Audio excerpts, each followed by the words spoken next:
दीप ज्योति परम ज्योति, दीप ज्योतिर्जनार्दन, दीपो हरति मे पापम, दीप ज्योतिर्नमोस्तुते।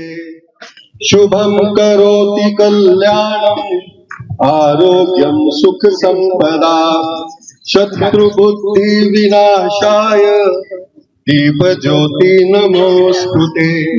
यह दीप ज्ञान, आत्मसम्मान, शुभता, कल्याण, संपदा का प्रतीक है। यह दीप अज्ञानता मोह के अंधकार को नष्ट कर ज्ञान भक्ति शक्ति का प्रकाश करता है। साधु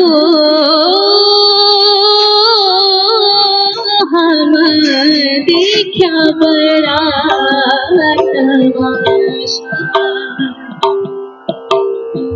सतगुरु साधु माफु कहिए, सतगुरु साधु माफु कहिए। जोग में गिरे बेगम, हद बेहद सबे समझावे, हद बेहद सबे समझावे, भाने मन को भरम। साधु हम देखा बड़ा तमाशा, विश्व देख भया मैं विस्मय, विश्व देख भया मैं विस्मय। देख देख आवत मोहे हासा, साधु हम देखा बड़ा तमाशा, देखा बड़ा तमाशा, देखा बड़ा तमाशा।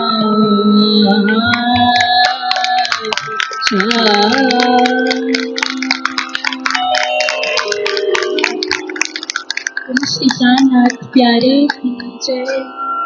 स्वामी जी, आदरणीय शर्मा दंपति जिन्होंने हम सबको यहाँ उपस्थित होने का अवसर प्रदान किया, उन्नयन के अध्यक्ष प्रोफेसर टंडन जी, सचिव विनीता जी, संचालक कुलभूषण जी, और यहाँ प्रकृति के मुक्त प्रांगण में बैठे हुए धूप सेवन करते हुए ज्ञान और आनंद दोनों साथ साथ प्राप्त करते हुए आप सब देवी और सज्जनों, सबसे पहले मैं महामत प्राणनाथ जी के चरणों में अपनी श्रद्धांजलि अर्पित करता हूँ और आप सबको बहुत बहुत साधुवाद देता हूँ, इसलिए कि आज राष्ट्रीय जीवन का जो सबसे ज्वलंत प्रश्न है पारंपरिक ज्ञान, उस पर चर्चा करने के लिए आप यहाँ एकत्र हुए। ऐसे ही एक बार समस्या आई थी, उत्तर प्रदेश में एक तीर्थ है, आपने नाम सुना होगा, भुक्तनी यात्रा भी की होगी, नैमिषारण्य। वहां 88,000 सूत्र एक स्थान पर एकत्र हुए थे। संख्या का अनुमान कीजिए, 88,000 एक जगह पर एकत्र हुए थे। पता नहीं कितना बड़ा पंडाल बनाया गया होगा, वो कहाँ समावेश किया गया होगा उनका। और उन्होंने 12 वर्षों का सत्र चलाकर यही सवाल किया था कि ज्ञान क्या है, यही जानना चाहा था कि को हम और कस्तम। मूल प्रश्न यही है जीवन का, समूचे मानवीय अस्तित्व में, मैं कौन हूं, आप कौन। इसी चुनौती ने मनुष्य को मनुष्य बनाया, अन्यथा और दूसरी शक्तियों में ये तमाम पशु पक्षी और जीव जंतु, विभिन्न प्रकार के प्राणी, 84 लाख योनियां कही गई हैं, ये मनुष्य से बहुत आगे थे। एक वरदान विधाता ने जो मनुष्य को दिया था, बुद्धि या चेतस तत्व, वो चेतन तत्व बराबर आपको व्यग्र करता रहता है कुछ और जानने की, कुछ और जानने की जिज्ञासा। तो इस जिज्ञासा ने ही ज्ञान नहीं, इस जिज्ञासा ने ही ज्ञान तत्व को प्रश्रय किया और उसी के इस कारण, उसी के वरदान स्वरूप हम सब आज सभ्यता के इस चरण पर, इस सोपान पर पहुंचे। हमारी संस्कृत में बहुत महत्व दिया गया और क्या कहा जाए, एक सूत्र में कहा गया प्रज्ञानम ब्रह्म। ब्रह्म क्या है? प्रज्ञान। और साथ ही साथ यह उपदेश दिया गया कि ज्ञान के बिना किसी की मुक्ति नहीं होती। हृदय ज्ञानान न मुक्ति। मुक्ति यदि मोक्ष हो, मोक्ष का तात्पर्य है तमाम सीमाओं से मुक्त हो जाना, किसी प्रकार का परिग्रह न रहे, कोई मोह नहीं, कोई लालसा नहीं, कोई सीमा, कोई संकीर्णता नहीं। यह ज्ञान की पराकाष्ठा होती है। तो जहां पूरा सब ब्रह्ममय हो जाए, सर्वम खलिदम ब्रह्म का अनुभव होने लग जाए, वही मनुष्य की परिपूर्ण अवस्था है और ज्ञान द्वारा ही संभव। इसलिए हमारे कवियों ने भी, साहित्यकारों ने भी, सबने माना कि जीवन में बहुत तरह के धन हैं, लेकिन विद्या धनम सर्वधन प्रधानम। सबसे प्रधान धन अगर कोई है, विद्या है, और वही ऋत है। ऋत सत्य की पराकाष्ठा होती है। सत्य में तो केवल तथ्य होता है, फैक्ट होते हैं। ऋत में तत्व बोध होता है, चिन्मय बोध होता है, वही सनातन तत्व कहा गया है। उस ब्रह्म तत्व को, उस परम ज्ञान को हमारे यहाँ ब्रह्म विद्या कहा गया है। विद्या को मोटे तौर से दो भागों में विभाजित किया गया। एक को परा विद्या कहा गया, दूसरी अपरा विद्या कहा गया। परा विद्या का तात्पर्य है लोकोत्तर चेतना, मेटाफिजिकल साइंस, और अपरा विद्या है भौतिक बुद्धि। ये जितने अप्लाइड साइंसेज हैं जिनके आधार पर हम जीविका अर्जित करते हैं, या जो हमारे जीवन व्यवहार में किसी न किसी रूप में इस्तेमाल होती है, ये 10 अपरा विद्या बताई गई है। यानी एक और भौतिक जीवन भी, और दूसरी ओर इस भौतिक जीवन के परे मेटाफिजिकल लेवल पर, जो पारलौकिक चेतना के स्तर पर, वे परा विद्या है। इनमें जो सारी विद्या एक जगह पर समाहित हुई, उसका नाम पड़ा ब्रह्म और वेद। वेद का अर्थ ये जानना, वेद्यन्ते ज्ञायन्ते, जो कुछ ये हो, जानने योग्य हो, वही वेद है, और जो सबको जानकारी देता हो। और आज मैं समझता हूं कि आज तक किसी ने स्वीकार नहीं किया कि वेद, विशेष रूप से ऋग्वेद, संसार का प्राचीनतम ग्रंथ है। इसको किसी ने चुनौती नहीं दी। मैक्स मूलर से लेकर के और देश विदेश के बड़े बड़े ज्ञानी विज्ञानी आए, उन्होंने वेदों का अध्ययन किया, भले ही उनकी महत्ता पर प्रश्न लगाया हो। कुछ लोगों ने ईर्ष्यावश तो ये कह दिया कि वेद में क्या है, तो गणदियों के गीत है, पेस्टोरल पोइट्री है, जानवर चराते हुए कुछ उगाते हैं, कई तरह के लोकगीत हमारे चरवाहे गाते रहते हैं। उसी प्रकार से आदिम मानव का एक भावोच्छ्वास है। लेकिन जिन्होंने तत्व चिंतन किया, उन्होंने यह पाया कि संसार के जितने प्रकार के ज्ञान हैं, आज तक हुए हैं और जो होंगे, उन सबका मूल बीज रूप में इन वेदों के भीतर विद्यमान। इन वेदों में प्रथम है ऋग्वेद। ऋग का तात्पर्य है समस्त ब्रह्म, उसका वेद माने उसकी जानकारी। विवाद इस विषय को लेकर के उठा है कि उसकी प्राचीनता क्या है, कितने वर्ष पूर्व उसकी रचना की गई होगी। यो भारतीय मत तो मानता है कि उसकी रचना नहीं की गई है, वो अपौरुषेय है, यानी पुरुष का बनाया हुआ, किसी मनुष्य का बनाया हुआ नहीं। वो भावोच्छ्वास उस पराशक्ति का, उस परम ब्रह्म का, उस उच्छ्वास को हमारे ऋषियों ने कुछ पकड़ लिया, और उन दिशाओं को पकड़ करके वेद व्यास ने उसको एक अनुमति दे दी, एक व्यवस्था दे दी, मंत्रों का एक क्रम दे दिया, और तब उन ऋचाओं का, उन सूक्तों का गठन किया। लेकिन जो इस पर विश्वास नहीं भी करते हैं, वे भी इतना मानते हैं कि वेदों की रचना मूल रूप से आज से लगभग 7,500-8,000 वर्ष पूर्व हुई थी। अब विचार करके देखें कि 7,500 और 8,000 वर्ष पूर्व का तो मानव जाति का इतिहास ही नहीं है। बाइबल में 4,000 वर्ष तक की कल्पना की गई। इससे पहले भी मानव जाति थी, यह सृष्टि थी, वहां तक कल्पना नहीं जा सकती। कुछ लोग 10,000 वर्ष तक ले जाते हैं और कुछ तो फिर अनंत कह देते हैं, किसकी गणना नहीं की जा सकती। भारत के इतिहास की जो रूपरेखा पश्चिमी विद्वानों ने बनाई, उसको ज्यादा ज्यादा मोहनजोदाड़ो तक ले जा सके, हड़प्पा की संस्कृति। थोड़ा और आगे विकास हुआ तो उसको वे सिंधु घाटी सभ्यता तक ले जा सके, 5,000 वर्ष। लेकिन इधर जो नवीनतम शोध हुए हैं उसके आधार पर हमारी वैदिक संस्कृति सरस्वती घाटी सभ्यता से जुड़ी हुई है। सारस्वत प्रदेश से, जहां आप बैठे हुए, ये सारा हरियाणा का क्षेत्र, यहाँ से हिमाचल तक का क्षेत्र, ये सारस्वत प्रदेश रहा है। मूल रूप से वेदों की रचना यही हुई, यही से सरस्वती नदी प्रवाहित होती थी। उसकी 2 धाराएं बही थी, एक अरब सागर की ओर गई थी और दूसरी यहाँ से होते हुए प्रयागराज गई थी, और प्रयागराज में का संगम हुआ, वही अंतःसलिला हो गई थी, गंगा यमुना में जुड़ गई थी। ये हमारा पौराणिक मत है। तो बहरहाल इस ऋग्वेद से अनेक प्रकार की नई नई धाराएं फूटी और फिर उसके बाद एक वेदत्रयी की रचना हुई, जिसमें पहला आया सामवेद, ये संगीत शास्त्र का ग्रंथ। लेकिन केवल संगीत कला नहीं, ये नाद तत्व की प्रार्थना है। हमारे यहाँ संगीत को, ध्वनि को नाद तत्व कहा गया है। नाद तत्व परब्रह्म, वो भी परमात्मा की ही वाणी, उसी से गायत्री मंत्र निकला है, जिसको वेद माता कहा गया है।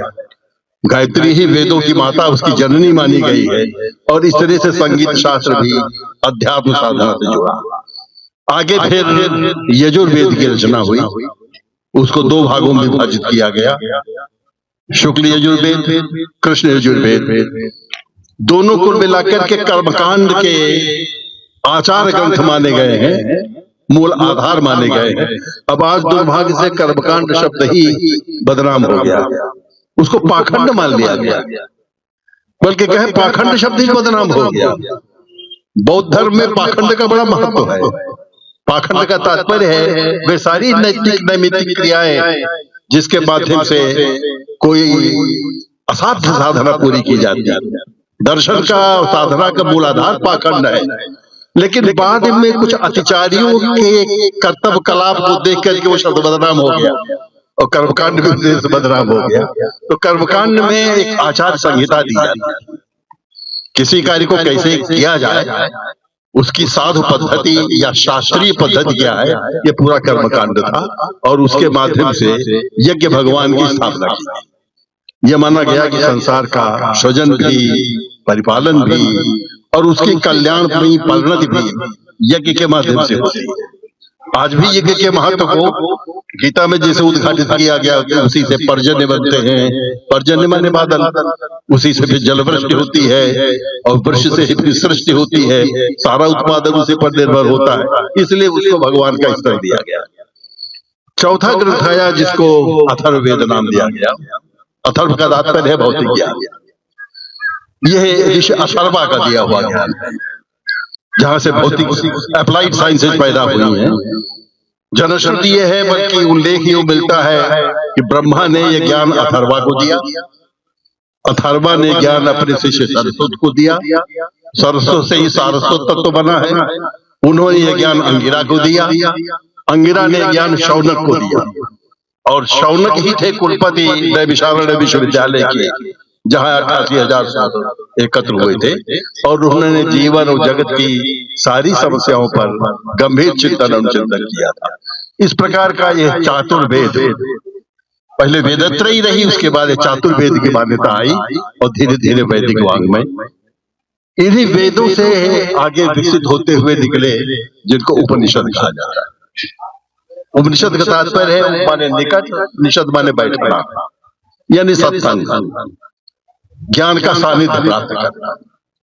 तब ज्ञान श्रुति के मार्ग से आता था, लिपि का आविष्कार नहीं हुआ था, लिखत पढ़त में कुछ भी नहीं, कंठ में विद्या रहती थी और वो आचार्य से प्राप्त होती थी। आचार्य का तात्पर्य है कि जिसका पूरा आचरण अनुकरणीय हो, आचरणीय हो, केवल विद्वान ही नहीं, कथनी और करनी दोनों से वो धर्म का प्रतिबिंब और प्रतीक मालूम होता हो, तो ऐसे आचार्य के सानिध्य में बैठकर ज्ञान एक दूसरे में वाइब्रेट होता है, उसका एक संक्रमण होता है, दूसरे को छू लेता है, उसके भीतर प्रवेश कर जाता है, वो ज्ञान का वास्तविक स्वरूप माना जाता है। इसीलिए हमारे यहाँ वेदों को श्रुति कहा गया है। श्रुति माने जो सुनकर के धारण किया जाए। जो पंचेंद्रियां हैं, ज्ञानेंद्रियां हैं, उसमें श्रवण का माध्यम ही माने सत्संग और उनका व्याख्यान, उनका प्रवचन, कथनी और करनी दोनों रूपों में, आंखों से देखिए और कानों से सुनिए और उसको चरितार्थ अपने में अप्लाई कीजिए। तो इस तरह से ज्ञान का विस्तार होता चला गया। फिर इनसे उपनिषदों की जो रचना हुई, आज उनकी संख्या कहीं 108 कही जाती है, कहीं 110 कही जाती है। महत्वपूर्ण 9 है, 11 है, उनके संकलन आपने देखे होंगे, अलग अलग पुस्तकाकार छपे हुए। उन उपनिषदों में मूल रूप से दर्शन तत्व, दर्शन माने वही जिज्ञासा, एक विशेष प्रकार का ज्ञान लाभ के हम अपने को जाने और दूसरे को जाने। अहम और इदम, इसी में पूरा संसार विभाजित है कि मैं कौन हूँ, और मैं के भीतर आपकी पूरी एनाटॉमी आ जाती है, आपका पूरा मनोलोक आ जाता है, आचार विचार संस्कार समस्त जीवन। और अगर अपने से भिन्न जो इदम है उसको जान ले, तो विश्वव्याप्त जितना वैविध्य है, 84 लाख योनियां, वो सारे प्राणी, वो सारे जीव जंतु, सारे पशु पक्षी, जितने भी संसार के चेतन अचेतन ये पदार्थ हैं, उन सबका ज्ञान हो जाएगा। इन्हीं से फिर आगे निकलती है स्मृतियां। स्मृतियों की संख्या भी बहुत है, लेकिन उसमें 4 बड़ी महत्वपूर्ण है। और हिंदू धर्म या सनातन संप्रदाय मूल रूप से जिस स्मृति पर आधारित है वो है मनुस्मृति। मनुस्मृति में पहली बार वर्णाश्रम की व्यवस्था का विधान किया गया।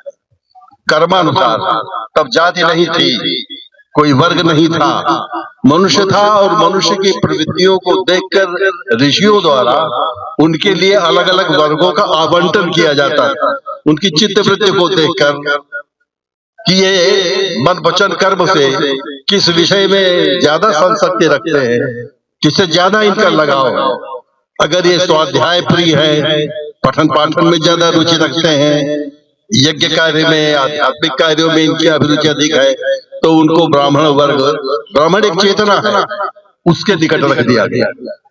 अगर वे बाहुबली हैं, अगर वे युद्ध करने की इच्छा ज्यादा रखते हैं, देश की रक्षा के काम ज्यादा आ सकते हैं, सैन्य व्यवस्था उसका संचालन कर सकते हैं, तो छत्री वाले सबका रक्षण करने वाला, क्षतात्रायते क्षत्रिय, जो क्षति होने से बचाए, जो समाज का सर्वनाश होने से, माने दूसरों से पदाक्रांत होने से हमें बचाए, जो उनकी रक्षा करे, वो क्षत्रिय। तीसरे जो अर्थोपार्जना के क्षेत्र में ज्यादा रुचि रखते हैं, आर्थिक लाभ, व्यवसाय प्रीति, उसमें खेती आती है, उसमें ग्रामीण उद्योग थे, गोपालन था, उसमें बागवानी थी, ये सारे कार्य वैश्य वर्ग को दिए गए। विश्व का तात्पर्य है बाजार, कृषि वाणिज्य गोरक्षम वैश्य कर्म स्वभावजम। और जो इन तीनों के लायक न हो, वो केवल सेवा कार्य करेगा, उसमें गुणों का अभाव माना जा रहा। ऐसे बहुत वन्य जातियां उस समय भी थी जिनको आदिम कहा जाता है, जो प्रिमिटिव समाज था, जंगलों में जो रहता था। तो ऐसे वनजन, ऐसे गिरिजन, और साथ ही जो तीनों वर्णों से च्युत हो जाते थे, दंड स्वरूप, तब और दंड विधान नहीं था, जेल नहीं थे, न्यायपालिका नहीं थी, पुलिस नहीं थी, कोई संविधान नहीं था। जो इन कर्मों से गिर जाता था तो दंड स्वरूप उसको शूद्र का दर्जा दिया जाता था। और जब फिर वो विकास कर लेते थे तो शूद्र से फिर वैश्य हो सकते थे, क्षत्रिय हो सकते थे, ब्राह्मण हो सकते थे, बार बार उसका निर्णय, बार बार उसका अवसर दिया जाता था। इस प्रकार की व्यवस्था सामाजिक संरचना के अंतर्गत की। इसी तरह से और विद्याओं का विकास होना शुरू हुआ। ज्ञान की चर्चा करते हुए उसी समय तमाम आख्यानक लिखे गए, जिनको पुराण कहा जाता है। पुराण एक तरह से इतिहास, लेकिन आज इतिहास जिस तरह से लिखा जाता है, उसके लेखन की जो पद्धति है, जिसको फिलॉसफी ऑफ हिस्ट्री कहते हैं, इतिहास दर्शन, उसमें सबसे ज्यादा आग्रह किया जाता है प्रमाण लाओ। प्रमाण लिखित होना चाहिए, उसका दस्तावेज पेश करो, उसका साक्ष्य पेश करो, वही सिक्के और पट्टे और परवाने इत्यादि इत्यादि जो लिखत पढ़त में हो। प्राचीन काल में जब लिपि ही नहीं थी, कागज का भी आविष्कार तब तक नहीं हुआ था, ज्ञान तो केवल मेधा में हुआ करता था, तो उसके प्रमाण कहाँ से लाए जा सकते हैं? उन सबको इन पश्चिमी विद्वानों ने, भारतीय मेधा के प्रति ईर्ष्या रखने वाले जो पश्चिमी विद्वान थे, जो कुल मिलाकर मैकाले के कह लीजिए बौद्धिक दास थे, उन सब ने एक वाक्य में घोषित कर दिया कि ये सब मिथ्या है, मैंने कल्पना, कोरी कल्पना है, मिथ्याभास है, इसमें सच्चाई नहीं। और पुराणों को गप्प के रूप में साबित करते हुए उनकी अवहेलना। 18 पुराण जो लिखे गए, उनके साथ 18 उप पुराण लिखे गए। उसमें आप देखिए कि भविष्य पुराण में तो 21वीं शताब्दी तक की चर्चा है। अभी जो संभल में नया अवतार होने जा रहा है कली का, इन तक का उद्घोष किया गया है। उसमें मुगल काल का इतिहास है, बल्कि मौर्य काल से शुरू होता है, मौर्य काल का इतिहास है, गुप्त काल का इतिहास है, हर्षवर्धन का युग है, राजपूत हिस्ट्री है। इन सारे युगों की चर्चा इन ग्रंथों में मिलती है। तमाम राजाओं, उनकी गतिविधियों, उनके विकास कार्यक्रमों की। आवश्यकता यह है कि इन ग्रंथों में बहुत तरह के प्रक्षेप है। जब मौखिक परंपरा में कोई चीज होती है तो हर आदमी उसमें कुछ न कुछ जोड़ देता है। जैसे हमारे लोक काव्यों में देखिए, आल्हा एक लौकिक आख्यान है, उसमें जिसको देखिए अपनी पंक्ति बना करके उसके भीतर चला देता है, और तब ये सब मिलजुल करके एक बहुत बड़ा पोथा हो जाते हैं, और तब उस पर अविश्वास हो जाता है, वे संदेह के घेरे में आ जाते हैं, और ये कह दिया जाता है कि अप्रामाणिक। हिंदी में ही पृथ्वीराज रासो नामक काव्य मौखिक परंपरा में चलता रहा। 2 तरह के काव्य हमारे यहाँ रचे जाते थे, एक जिसको ग्रोथ विकासात्मक महाकाव्य, इपिक ऑफ ग्रोथ कहा जाता है। इपिक ऑफ ग्रोथ का मतलब है कि हर युग के लोगों ने उसमें कंट्रीब्यूट किया, कुछ कुछ जोड़ा। पृथ्वीराज रासो उसी प्रकार का काव्य है। चौदवरदाई के अलावा लोकमानस भी उसमें जोड़ता रहा, जैसे आल्हा में हुआ है। हर व्यक्ति कोई न कोई कड़ी नहीं बना के उसमें डाल देता है, वो अतिशयोक्ति का एक भंडार हो गया। तो वैसे ही बहुत सारी बातें जो ऐतिहासिक दृष्टि से संदिग्ध है, वो पृथ्वीराज रासों में जुड़ गई, तमाम रासों काव्यों में जुड़ गई, चारण काव्यों में जुड़ गई, और वो सारा युग संदेह के घेरे में आ गया। उनके कारण हम दूसरों पर भी संदेह और जो सच्चाई भी है उसको भी नजरअंदाज कर देने लग गए। तो ऐसे ही पुराणों के साथ हुआ, उप पुराणों के साथ हुआ, वेदों के साथ साथ 4 उपवेद बनाए गए, उनके साथ हुआ, और उसी के साथ साथ दर्शन के जो अन्य रूप हैं वे भी कहीं न कहीं विवाद के स्तर पर आ गए। भारत में 6 प्रकार के दर्शन विकसित हुए, जिसको शब्द दर्शन कहते हैं। हमारे यहाँ न्याय सूत्र आया, वेदांत आया, योग आया, सांख्य आया, वैशेषिक आया, और मीमांसा दर्शन। मीमांसा को भी उत्तर मीमांसा और पूर्व मीमांसा 2 भागों में बांटा गया। इन सारे ऋषियों ने कुल मिलाकर यही चिंतन किया कि आखिर जीवन का श्रेय क्या है, प्रेय क्या है, हमारा सबसे बड़ा ध्येय क्या है, मनुष्य होने का अर्थ क्या है, मनुष्यता की पराकाष्ठा क्या है, कर्तव्य और अकर्तव्य क्या है, यदि पाप और पुण्य क्या है, स्वर्ग और नरक क्या है, लोक और परलोक क्या है। और इसी तरह से जीवन के भिन्न भिन्न जो दायित्व है, अलग अलग अवस्था के अनुसार वो पूरा दायित्व बोध उसमें समझाने का प्रयास किया गया। तो यह माना गया कि आखिर जीवन का यह सत्य कहाँ से उद्घाटित होता है, यह ज्ञान कौन देगा। तो माना यह गया कि नैमिषारण्य में शौनक ने जो विश्वविद्यालय स्थापित किया और 88,000 सूतों ने जो सत्य खोजा, उसका सबसे पहला साक्षी था नारद, महर्षि नारद। नारद ज्ञान के मूल स्रोत हैं। उन्हीं नारद से ज्ञान मिला सनत कुमार को, सनत कुमारों से यह ज्ञान मिला है फिर जीवन के जो षट दर्शन के आचार्य हैं, कपिल को, कणाद को, वेदांत में आचार्य शंकराचार्य को, और दूसरे अनेक विद्वानों को। तो ऐसे ही भिन्न भिन्न प्रकार के ग्रंथ और शास्त्र बनते चले। उनमें एक शास्त्र बना आयुर्वेद। 6 विद्याएं जो बताई गई, 4 वेद तो हैं ही, इसके बाद वेद बने और वेद के साथ साथ 5वें वेद का नाम आया कि आखिर यह स्थान किसको दिया जाए।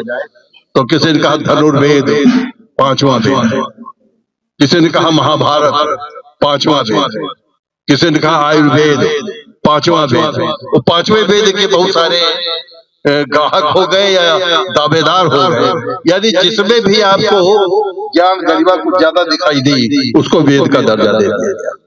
तो संगीत शास्त्र वहीं से बना, नीति शास्त्र वहीं से बना, आयुर्वेद वहीं से बना, कल्पसूत्र जिसे कहते हैं कल्प का तात्पर्य धर्मशास्त्र, धर्मशास्त्र वहीं से बना। उसी को ग्रह सूत्र भी कहा गया है। ग्रह सूत्र का मतलब है कि अपने गांव घर में, अपनी जिंदगी में, अपने परिवार में हर व्यक्ति का, घर के जो मुखिया है उसका क्या दायित्व है, पति रूप में क्या दायित्व है, भाई रूप में, बहन रूप में क्या दायित्व है, पुत्र रूप में क्या दायित्व है, इतने पारिवारिक नाते रिश्ते हैं, सबके कर्तव्य कर्म निर्धारित किए गए। उन्हीं से फिर आरण्यक ग्रंथ बने, उन्हीं से ब्राह्मण ग्रंथ बने। ब्राह्मण ग्रंथों में ब्रह्म चिंतन किया गया, आरण्यक जीवन में जो भौतिक आवश्यकताएं हैं उनकी खोज की गई। वहीं से फिर अनेक प्रकार के रहस्यमय ग्रंथ, जैसे इतिहास नामक शास्त्र वहीं से विकसित हुआ। ऐसे 6 शास्त्र बनाए गए। शास्त्रों के भी कई भेद किए गए प्राचीन वाङ्मय में। किसी ने 6 शास्त्र बताए हैं, किसी ने 32 शास्त्र बताए। इन सबका इतिहास धीरे धीरे लुप्त हो गया और उसका कारण ये था कि 3550 से लेकर माने 3500 वर्ष से लगातार आपके ऊपर आक्रमण हो रहे हैं। पहला आक्रमण सिकंदर का हुआ था, वो एक तरह का बौद्धिक आक्रमण था। अरस्तु का शिष्य था सिकंदर, वो भारत की प्रज्ञा से प्रभावित होकर देखने आया था और यहाँ के ज्ञान का आहरण करने आया, विश्व विजेता बनकर। और उसके बाद फिर 5वीं 6वीं शताब्दी से सिंध पर आक्रमण शुरू हो गए थे और तब से लेकर कभी चंगेज खां आया, कभी तैमूर लंग आया, कभी मोहम्मद गोरी आया, कभी गजनवी आया, कभी अलाउद्दीन आया, कभी लोदी वंश आया, कभी खैबर वंश आया, सिलसिला चलता रहा। और आखिर में 1512 में मुगल शासक के रूप में बाबर यहाँ आया और फिर हुमायूं और फिर अकबर और फिर जहांगीर, फिर शाहजहां, फिर औरंगजेब, लगभग 400 वर्षों तक ये राज्य। पहले के जो आक्रमणकारी आते थे वे देश को लूट कर चले जाते। सोमनाथ का मंदिर लूटा गया, उस इतिहास से परिचित है। उसके पहले मथुरा का केशव देव मंदिर लूटा गया। कहते हैं कि उसकी इतनी संपत्ति थी कि कई सौ ऊंटों में, घोड़ों में, खच्चरों में, रथों में लाद लाद कर हीरे जवाहरात, सोने चांदी जैसे धातु में वो लूट करके ले गए। तो वे लुटेरे थे मूल रूप से ये जानकर कि हिंदुस्तान सोने की चिड़िया है, तो इस चिड़िया के पंख नोचने के लिए आते थे और लूट खसोट करके चले जाते थे।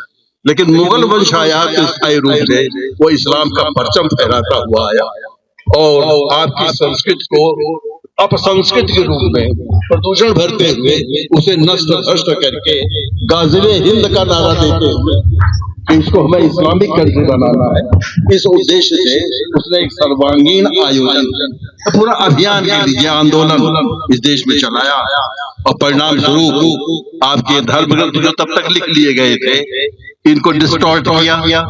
इनमें अनेक प्रक्षेप पंडितों के ही कंठ पर तलवार रखकर उन्हीं से श्लोक बनवा करके उसके भीतर तमाम तरह के अपशब्द अपवाक्य, यह कि अगर आप श्राद्ध पक्ष में अपने पूर्वजों को गोमांस खिलाएंगे तो इतने वर्षों के लिए तर जाएंगे, उनका इतना उद्धार हो जाएगा।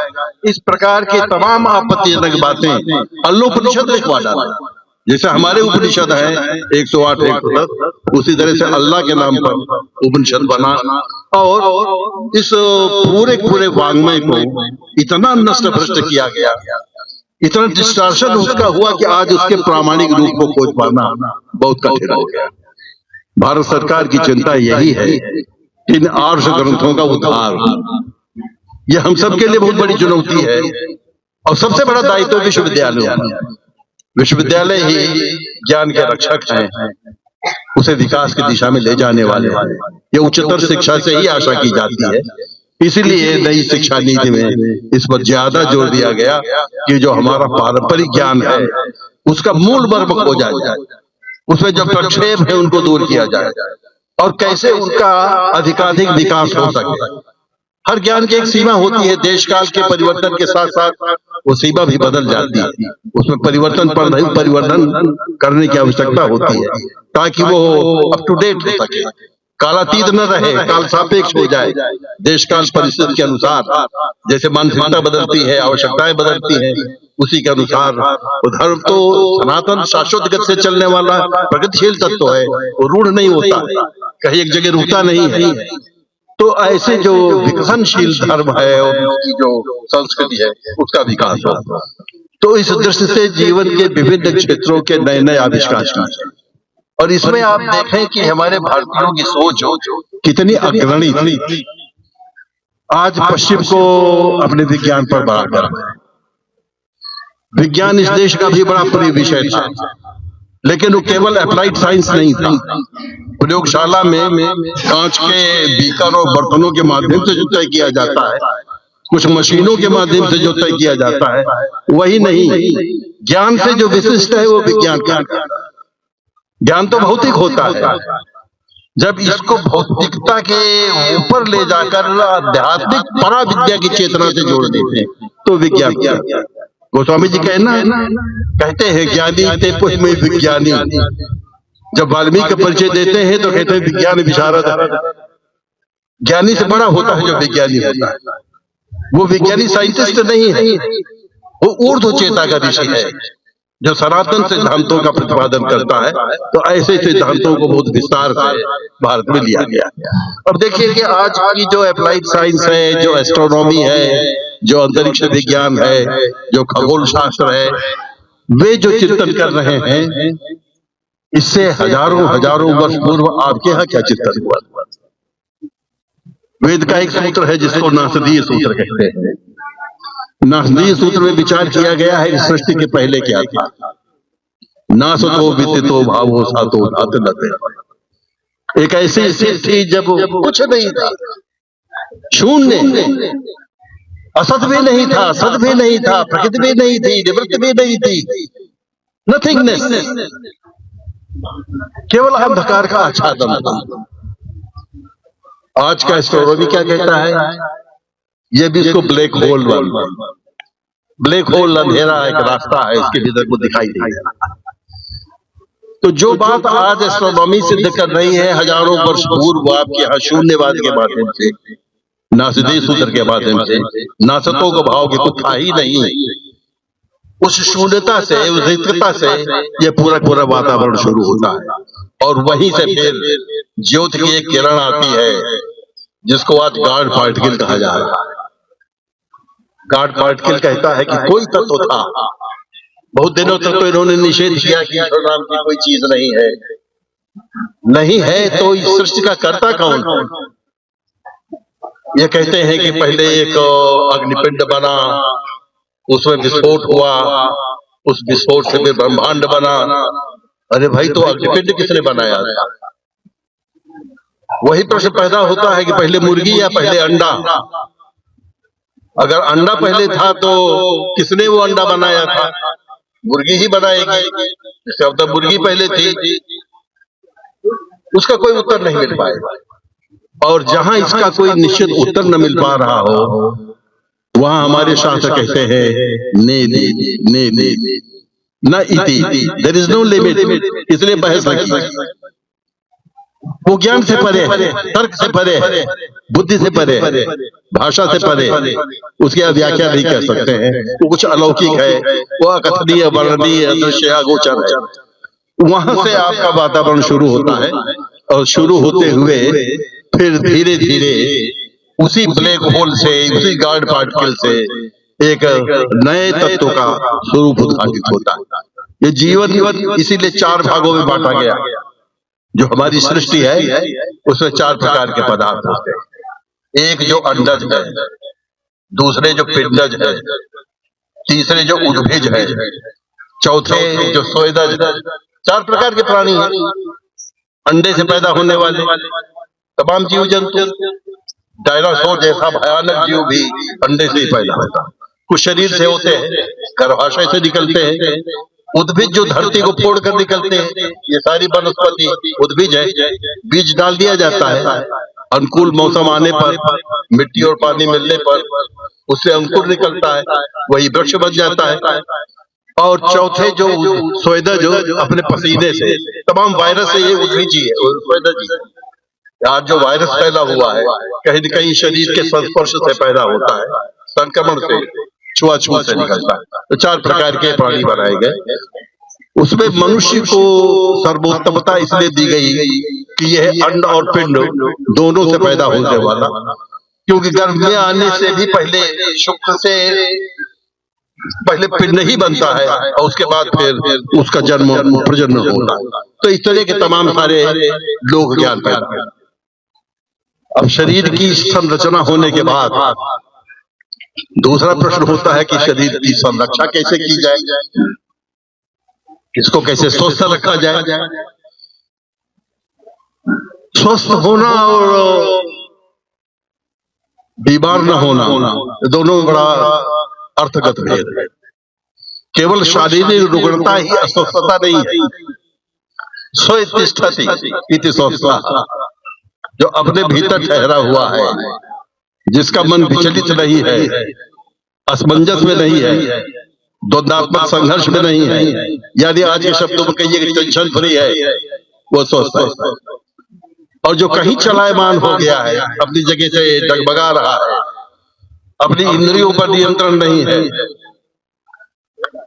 जीवन की जो साध्य स्थितियां हैं, मन स्थितियां और शरीर की स्थितियां जहां अनियंत्रित हो गई है, तो बीमार हो जाना अवश्य भावी है, वही अस्वस्थ हो जाता है।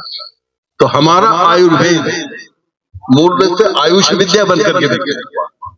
आयुष माने उम्र, किस तरह से जीवे व शरदा शतम, हम 100 साल जिए।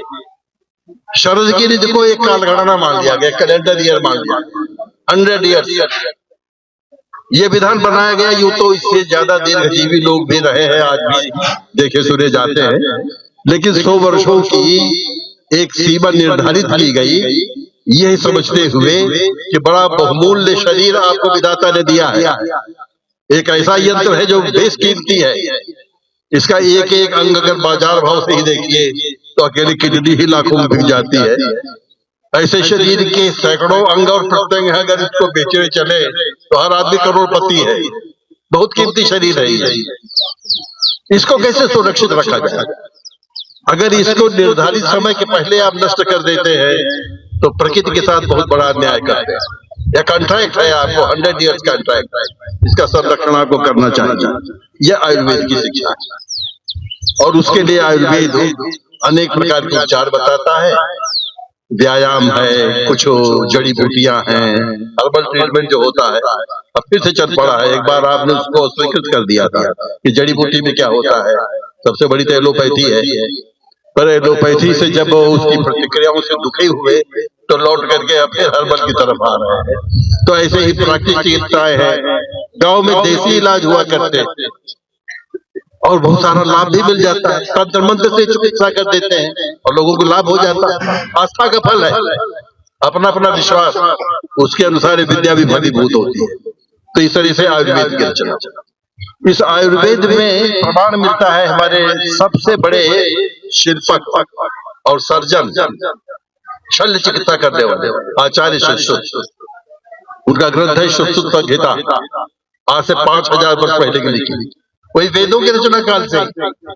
उसमें बताया गया है कि 1720 रोगों का निदान उनके पास, पता नहीं कहां कहां से रोगों का अध्ययन उन्होंने किया था, लेकिन उस आयुर्वेद के अंतर्गत इतना व्यापक अनुसंधान किया कराया गया।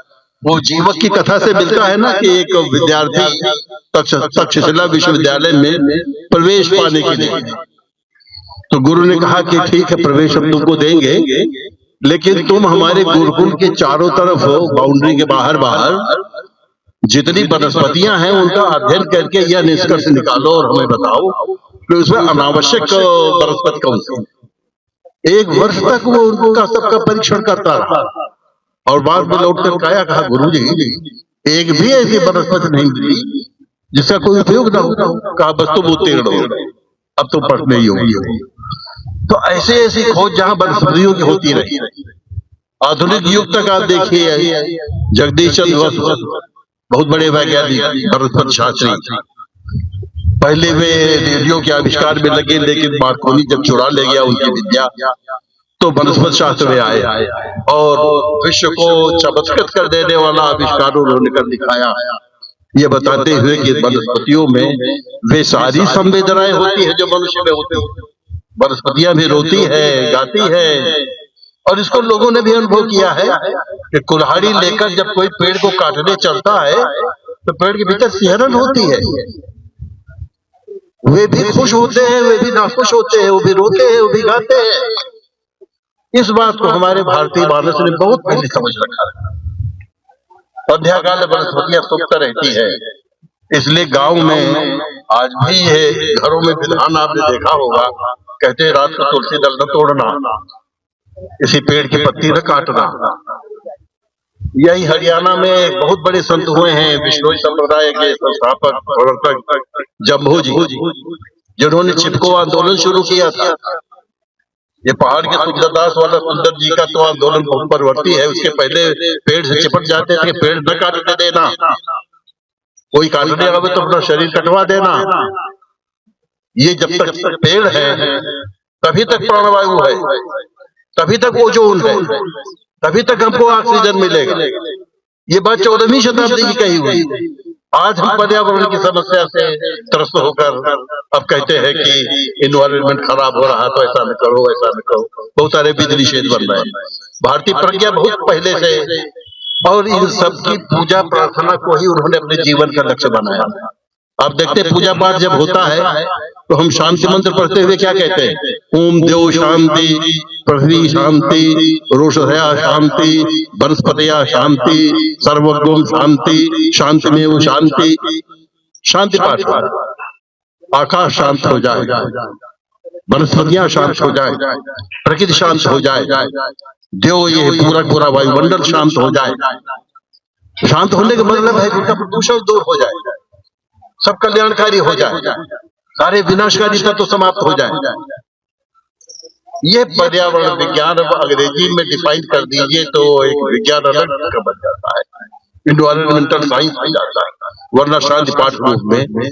तो ऐसे ही आकाश मार्ग में कितने तरह के ग्रह हैं, कितने उपग्रह हैं, आकाश गंगा क्या होती है, धूमकेतु क्या होता है, ब्रह्मांड किसको कहते हैं।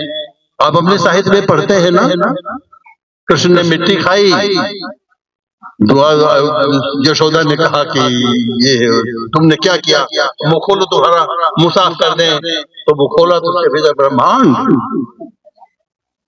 श्री राम बाल रूप में अपने आंगन में टहल रहे हैं, घुटनों के बल दौड़ रहे हैं, एक बार मुंह के बल गिर पड़े, काकभूषण उनको देखने गए, काक का उदाहरण है।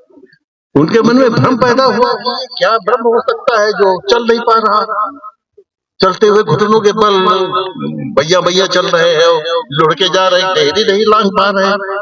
मन में चिंता पैदा हुआ, और चिंता के साथ साथ अविश्वास होता है। फिर हमने सोचा कि इनकी माया का अध्ययन करना बहुत जरूरी है, तो उसको लेकर के आगे आगे काकभूषण, एक रोटी का टुकड़ा डाला गया था, काकभूषण ने छीन लिया, तो पीछे पीछे बालक राम उसके दौड़े। अब तमाम 14 घोन में दौड़ते चले जा रहे हैं, पीछे वो बालक दौड़ा हुआ चला, और उसमें सारे ब्रह्मांड का परिदर्शन गोस्वामी जी ने करा दिया। कहाँ कहाँ गए, शिव लोग, महेश लोग, मर्त लोग वगैरह वगैरह, और जहां देखे पीछे पीछे वही बाण चला रहा। ये ब्रह्मांड दर्शन है। आपके साहित्यकारों ने इसको बहुत सूक्ष्मता के साथ जहां कहीं अवसर मिला है उसको दिखाने की कोशिश की।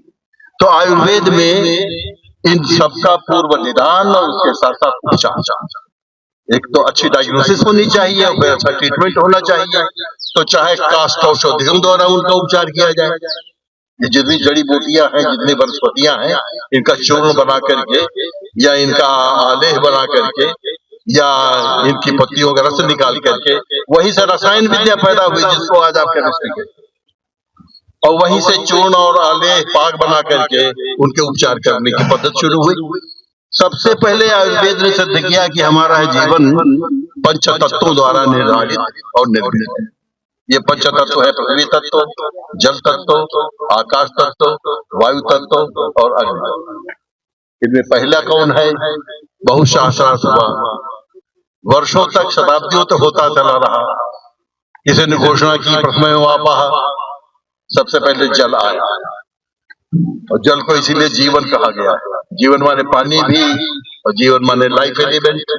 सबसे पहले पृथ्वी तत्व आया, लेकिन इसमें विवाद होता रहा। किसी ने कहा नहीं, अग्नि तत्व आया है, सबसे पहले सूर्य था, सबसे पहले धरती थी। बहरहाल आगे पीछे जो भी आए हो या समानांतर रूप से विकसित हुए हो, ब्रह्मांड की जो रचना हुई है उस पूरे क्रम को हमारे इन मनीषियों ने बड़े विस्तार के साथ चित्रित किया है। और ये कहा कि आपका सारा शरीर उसी से तो निर्मित है। आपका बॉडी स्ट्रक्चर काहे से बना है? कैल्शियम है, कैल्शियम पृथ्वी तत्व है। आपके भीतर रुधिर का संचार जो हो रहा है ये जल तत्व है। आपके भीतर प्राणवायु जो है वायु तत्व है। आपके भीतर एनर्जी जो है ये अग्नि तत्व है। और आपका सारा चिंतन जो आप सोचते हैं वही आकाश है। इन पंच तत्वों में कोई भी तत्व गायब हो जाए जीवन संभव नहीं है। पानी कम हो जाए कहेंगे इसको हाइड्रोजन की कमी हो गई है, ऑक्सीजन चढ़ाओ। अग्नि तत्व कम हो गया तो वैद्य जी कहेंगे कि इनको मंदाग्नि हो गई, अग्नि मंद हो गई है। पाचन तत्व समाप्त हो गया है, गर्म करने की चीजें दो। कैल्शियम कमजोर हो गया है, जहां गिरेंगे हड्डी टूट जाएगी, बड़ा मुश्किल होगा। और प्राणवायु तो वायु तत्व के चले जाते ही किस्सा समाप्त हो जाता है। इन पांचों की अपनी अपनी आवश्यकता है। इन तत्वों को हमारे आयुर्वेद ने, जो भिषक शास्त्र कहलाता था, उसने पकड़ा और शल्य क्रिया के ऐसे ऐसे नमूने निकाले। सुश्रुत के बारे में कहा जाता है कि मृत व्यक्ति को जीवित करने का दावा किया, प्राणवायु निकल गई। उसके बाद अगर उसके शरीर में कहीं कोई क्लोन भर बचा रह गया हो तो उससे फिर जीवन का संचार किया जा सकता था। उसी क्रम में फिर चरक की संहिता आई है, आचार्य चरक। हम पुराणों की ओर नहीं जा रहे हैं, उसमें धन्वंतरि का तो बहुत बड़ा महत्व है, जो अमृत तत्व लेकर समुद्र से प्रकट हुए थे। भौतिक जीवन में जिनके साक्ष्य मिलते हैं, उस चरक संहिता में भी 120 अध्याय है और हर अध्याय में पूरी एनाटॉमी उसको डिस्कस करते हुए और किसकी कमी से, क्षरण से उसके आगे क्या क्रिया प्रतिक्रिया होती हैं, क्या हानि होती है और कैसे उसे बचा जा सकता है। सैकड़ों सैकड़ों रोगों का उपचार उसके माध्यम से दिया गया है। और यह आयुर्वेद विकसित होता हुआ यहाँ से अरब देशों में गया है, यूरोप के देशों में गया। नाम उसके अलग अलग रख लिए, किसी ने उसको यूनानी चिकित्सा कह दिया है, लेकिन वही पाक शास्त्र है, वही चूर्ण है। आज इंजेक्शन के रूप में आपने निडिल नहीं बना ली, रसायन वही है, तत्व वही है जो शरीर के भीतर डाला जाता है। तो ऐसा विकसित चिकित्सा शास्त्र जिस देश में रहा हो, धीरे धीरे वो सारी परंपरा समाप्त हो। कुछ तो मुगल शासन में हुआ और विशेष रूप से अंग्रेजी शासन में जब बड़ी बड़ी मल्टीनेशनल कंपनियां आई तो इनको जरूरी लगा कि पहले यहाँ की पारंपरिक विद्या नष्ट की जाए, तब हमारी दवाइयां बिकेंगी, तब हमारे डॉक्टरों का पैसा चलेगा। और हम धीरे धीरे उनके आदी हो गए। आज स्थिति यह है कि आदमी रोग से नहीं मरता है, डॉक्टर की फीस से मरता है, उसके द्वारा किए गए शोषण से मरता है। ये सब डॉक्टर कम लुटेरे ज्यादा हो गए, सारी जनता उससे त्रस्त है और अनुभव कर रही है कि फिर हम उसी प्राचीन परंपरा से जुड़े। पहले तो अपने को अधिकाधिक अरोग बनावे और उसके लिए नियमित चिकित्सा, नियमित व्यायाम, नियमित योगाभ्यास। तो आप देखिए विभिन्न प्रकार की विद्याओं को किस तरह से उन्होंने जैविक शास्त्र के साथ जोड़ा। योग विद्या तो आज केवल एक्सरसाइज बन करके रह गई है, अन्यथा वो केवल एक्सरसाइज व्यायाम नहीं है, उसमें आत्मा को परमात्मा से जोड़ने का, योग बने जोड़ देना, से जोड़ने का जो उपक्रम बताया गया था। और प्राणायाम को श्वास साधना के माध्यम से जैसे जागृत किया गया था, आज उसका अभ्यास आप मशीनों के माध्यम से करते हैं। स्पंदन ज्यादा से ज्यादा विकसित हो जाए, वो अभ्यास, वो एक्सरसाइज, वो पूरी प्रैक्टिस तो इतनी पुरानी थी। ये आपकी चिकित्सा विद्या, ये आरोग्य शास्त्र, जिसमें हमें 100 वर्षों के जीवन की गारंटी दी गई थी। इसी तरह से गणित की विद्या को लेकर ये तो आपने सुन ही रखा है, सर्वविदित है, सर्व स्वीकृत है। शून्य का आविष्कार भारत में हुआ, दशमलव का आविष्कार भारत में किया, और गणना शास्त्र अभी इतना विकसित था कि अभी तक उसको फिगर नहीं दी जा सकती। 28 जीरो लगा करके जितनी संख्या बनाई जा सकती है, वहां तक की कोटियां हमारे गणित में दी गई। मुझे पता नहीं ट्रिलियन के बाद उनके पास कौन सी संख्या है, लेकिन आपके यहाँ ट्रिलियन से कई कई गुना ज्यादा। मैंने बताया 28 जीरो लगा करके जो विद्या बनी थी उसको सरह पद कहा गया था। वहां तक की ये संख्या भारतीयों ने निर्धारित की। सबसे न्यूनतम, चाहे समय के हिसाब से देखें चाहे मात्रा के हिसाब से देखें, यहाँ तो सेकंड शुरू होता है, वहां सेकंड का 1/10वां भाग होता है पल, पल के बाद विपल, विपल के बाद पलापल, और फिर शून्य हो जाता है। उसी तरह से हर जगह 7 का एक कुछ विशेष योग है, सप्ताकाश है, सप्त सागर है, सप्त भूमिया है, तो सप्त के माध्यम से उनको वर्गीकृत किया गया। बहुत पहले आर्यभट्ट नामक विद्वान की चर्चा आपने सुनी है। आर्यभट्टीय उनका ग्रंथ है, उसके माध्यम से उन्होंने ब्रह्मांड की परिगणना की, और परिगणना करते हुए उन्होंने और वराह मिहिर ने दोनों ने नक्षत्रों के माध्यम से, यानी ब्रह्मांड में किस प्रकार के नक्षत्र कौन कौन और उनकी गति क्या होती है, पहला पंचांग आज से 5000 वर्ष पूर्व भारत में, जिसको युधिष्ठिर पंचांग कहते हैं, वो निर्मित। यूं तो ब्रह्म पुराण, ब्रह्म पंचांग बहुत पुराना कहा जाता है, लेकिन उसका कोई लवलेश अब नहीं प्राप्त होता। जो प्रकट रूप में रहा है वो युधिष्ठिर पंचांग उन्हीं के नाम पर चला था। महाभारत कालीन 5000 वर्ष पुरानी घटना, जिसमें उन्होंने इन सारे ग्रहों की और नक्षत्रों की स्थितियां बताई। गांव का पढ़ा किसान भी जानता है कि 27 नक्षत्र होते हैं। इस समय चित्रा चल रहा है, पुत्रदा चल रहा है, हस्ती चल रही है, हस्ती चल रही है। हमारी पीढ़ी भूल गई है। अब उसे कहा जाए कि बैसाख का महीना कब होता है तो नहीं बता पाएगा।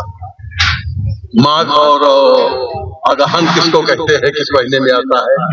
खाली ईसाई कैलेंडर जो जनवरी से लेकर दिसंबर तक चलता है, और वही फिगर। अब आप उससे पूछे कि 89 क्या होता है या 79 किसको कहते हैं, अरे तो दूर है, 19, 29, 39, 49 कहना भी उसके लिए मुश्किल हो गया। तो सारी संख्याएं हमारी पीढ़ी से गायब हो गई, कैलेंडर गायब हो गया, और पूरा वर्षफल जिसके आधार पर कुंडली बनाई जाती है। गांव का अनपढ़ा पंडित भी उंगली रख करके बता देता था कि ये मुहूर्त है, ये साइत है, ये शगुन है, ये अपशगुन है, इस बीच विवाह होंगे, इस बीच नहीं होंगे, इस समय अर्द्रा लगा हुआ है, इस समय शून्य है। और अपने संख्या ज्ञान से उंगलियों पे गिन करके, निरक्षर है लेकिन इतना ज्ञान उसने अर्जित कर रखा था। धीरे धीरे वो विद्या चले गई। जब से हम मशीनों के माध्यम से देखने के आदी हो गए हैं, तो समय का अनुमान अब केवल घड़ी से ही होता है। हमारे यहाँ घड़ी नहीं थी, सूर्य घड़ी से लोग पूरे दिन का आभास कर लेते थे, और रात की स्थिति समझ जाते थे कि इस समय नक्षत्र अमुक स्थान पर है, बने इतने बजे। अब ध्रुव नक्षत्र की यह स्थिति है, उसके आधार पर दिशा का ज्ञान हो जाएगा। तो प्राकृतिक ज्ञान धीरे धीरे चला गया। केवल मैकेनिकल नॉलेज नहीं कहना चाहिए, मैकेनिकल इंफॉर्मेशन उनका शेष रह गया। यह विद्या जो वराह मिहिर ने हमको दी थी, जिसको एस्ट्रोनॉमी कहते हैं, अंतरिक्ष ज्ञान कहते हैं, जिसको खगोल शास्त्र कहते हैं, वो समाप्त हुई। फिर से कैसे उनको जागृत किया जाए, फिर से आर्यभट्ट के गणित को कैसे लागू किया जाए। वराह मिहिर का ही बनाया हुआ वो शास्त्र है जिसको लीलावती कहते हैं, गणित का सबसे प्राचीन ग्रंथ है। पहली बार उन्होंने ही शब्द दिए थे ये बीज गणित है। उन्होंने कहा था ज्यामिति है, जिसको ज्योमेट्री कह दिया अंग्रेजों ने। उन्होंने कहा भिन्न है, उन्होंने कहा ये गुणा है। तो ये सारे नाम जो पारिभाषिक शब्द है वही दिए हुए हैं, जिसको हम लोग दोहराते रहे। अब उनका अंग्रेजीकरण हो गया है, अब प्लस माइनस हो गया है। तो ये सारा गणित का बोध हो कि कितने को कितने से विभाजित करने से उसका क्या परिणाम होगा, ये है कॉमन सेंस। दरअसल गणित का सबसे बड़ा उपयोग काहे में होता है, एक विषय ही नहीं है गणित, पूरा मेंटल एक्सरसाइज है। अगर गणित का अभ्यास हो गया है तो आपका थिंकिंग पावर कहीं को जाता है, कॉमन सेंस बहुत डेवलप हो जाएगा। इसलिए आज से लगभग ज्यादा नहीं 50 वर्ष पूर्व मुझे अपनी याद है, हम लोगों ने आरंभ में प्राइमरी कक्षाओं में केवल 2 विषय पढ़े। एक गणित पढ़ाई जाती थी, दूसरी भाषा पढ़ाई जाती थी। अगर भाषा आपने सीख ली है तो अभिव्यक्ति ठीक हो जाएगी, इंटरप्रिटेशन ठीक हो जाएगा, और गणित सीख लिए तो सोचने की शक्ति विकसित हो जाएगी। बस विद्यार्थी को आरंभ में 2 ही चीजें जानने की जरूरत है, बाकी बड़ा बस्ता लाद देने से विद्वान नहीं हो जाएगा। वो तो अन्याय है उस बच्चे के साथ कि तमाम कृत्रिम चीजें उसको रटाई जा रही हैं, बोध नहीं पैदा हो रहा, रटन विद्या, और धीरे धीरे वो मानसिक दास हो जाता है कॉन्वेंट एजुकेशन का, विदेशी विद्या शास्त्र। तो इन लोगों ने उस प्रकार के गणित की सर्जना की, भास्कराचार्य जी ने, आर्यभट्ट ने, वराहमिहिर ने, इन्होंने गणित शास्त्र का वो पूरा का पूरा सिद्धांत बनाया, जिससे एटॉमिक थ्योरी निकली और जिससे ब्रह्मांड विद्या निकली। भास्कराचार्य जी ने बताया कि हर अणु के भीतर एक विशेष प्रकार की आकर्षण शक्ति होती है, अपनी ओर हमें खींचता है। आगे इसी को विकसित करके न्यूटन ने गुरुत्वाकर्षण सिद्धांत बनाया। न्यूटन को गुरुत्वाकर्षण सिद्धांत तो चर्चित हुआ, लेकिन भास्कराचार्य जिन्होंने सूत्र दिया था वो नेपथ्य के भीतर, पर्दे के भीतर चले। आर्यभट्ट ने पहली बार कहा था कि पृथ्वी सूर्य के चारों तरफ चक्कर लगाती है, जिसको आगे चलकर गैलीलियो ने कहा तो उसको फांसी की सजा दे दी गई, दंड दिया गया कि तो इस्लाम के विरुद्ध बोल रहा है। डार्विन की थ्योरी उसके बहुत बाद में आई है। तो मेरे कहने का तात्पर्य है कि ये पूरा विज्ञान है जिसको भारत विद्या कहा जाता था, इंडोलॉजी, उसमें हमारा सारा भूगोल है, सारा खगोल है। हमारे कवियों तक ने उसकी रक्षा की है, उसको बचाया है। अब गोस्वामी जी राम राज्य का वर्णन करते हुए उसका क्या भूगोल देते हैं? कहते हैं राजा राम